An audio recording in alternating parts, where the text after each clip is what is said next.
Chapter 2. The Early Years.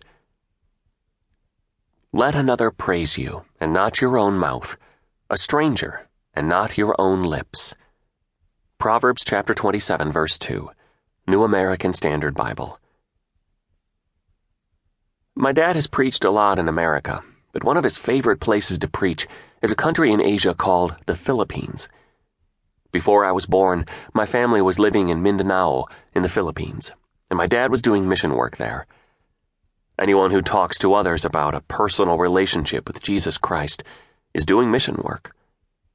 One day when my dad was out preaching in the jungle, he prayed, "Father, if you want another preacher in this world, you give him to me. You give me Timmy, and I will raise him to be a preacher." Dad returned home and told my family about his prayer. He invited them to join him in praying for me by name, and they all prayed for me. The name Timothy means honoring God.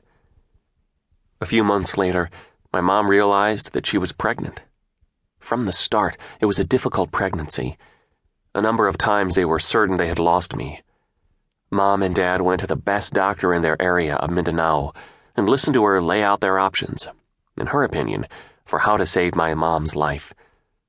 The doctor was brutally honest about her opinion of my mom's chances. She said that the pregnancy was going to be hard and dangerous. When my parents walked out of her office, they were in shock and felt a bit numb. They knew that Mom would have to be very brave and trust God.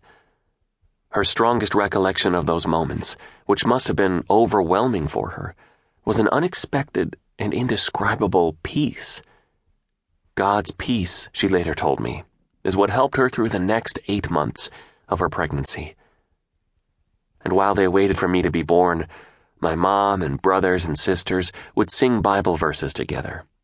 Mom thought that putting verses to tunes helped us to learn and retain them. Later, they taught these verses to me. "Wait for the Lord. Be strong, and let your heart take courage. Wait for the Lord. Wait for the Lord. I wait for the Lord, my soul does wait, and in his word do I hope." Psalm 27, verse 14, and 130, verse 5. Miraculously, later on in the pregnancy, a surprise blessing occurred.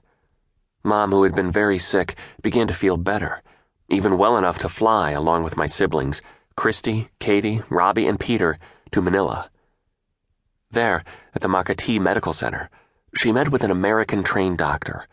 She had not seen a doctor for many months. My family's waiting was over on August 14th, 1987, when I was delivered by the doctor my parents trusted. The doctor spoke first to my dad. "Mr. Tebow, your child is a miracle baby. I can't explain how it happened, but despite all odds, he beat them."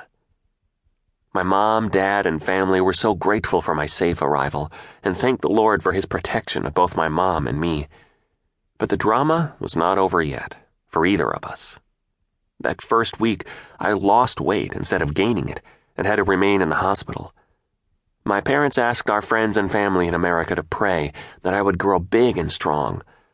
I guess their prayers were answered. Mom also struggled physically and needed ongoing care, but slowly she got better. We are all so grateful Mom survived the pregnancy and childbirth. My parents knew that Mom might not survive, but they trusted God with her pregnancy. Trusting God is how they started their marriage and how they have continued to this day. My dad always tells us that faith is like a muscle. You trust God for the small things, and when he comes through, your muscle grows. It grows whether he comes through in ways that you hoped for or not. You learn that he's always there through good or bad. This enables you to trust God for the bigger things, in fact, for all things. My memories of my life, at least those I myself can remember, begin in Jacksonville, Florida. We returned from the Philippines when I was 3. It was great growing up with 2 older sisters and 2 older brothers always around to play with. Actually, all of us were very competitive, including my parents and all my siblings. It didn't matter if it was Monopoly or chess inside with my sisters, or baseball and basketball outside with my brothers.